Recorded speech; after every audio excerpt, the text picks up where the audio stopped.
આ ગાયને મસ્ટર્ડ થયો હતો, તો એને હોજો આવી ગયો હતો બાવલામાં, અને આગળ આ વાચળમાં દૂધ આવતું બંધ થઈ ગયું હતું.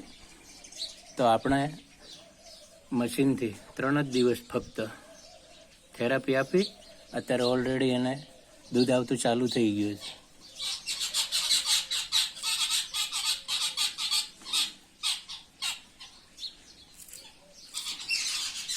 તો આ મશીનની વધુ માહિતી માટે મારો કોન્ટેક્ટ કરી શકો છો. મારું નામ છે સવજીભાઈ બી રાજપૂત.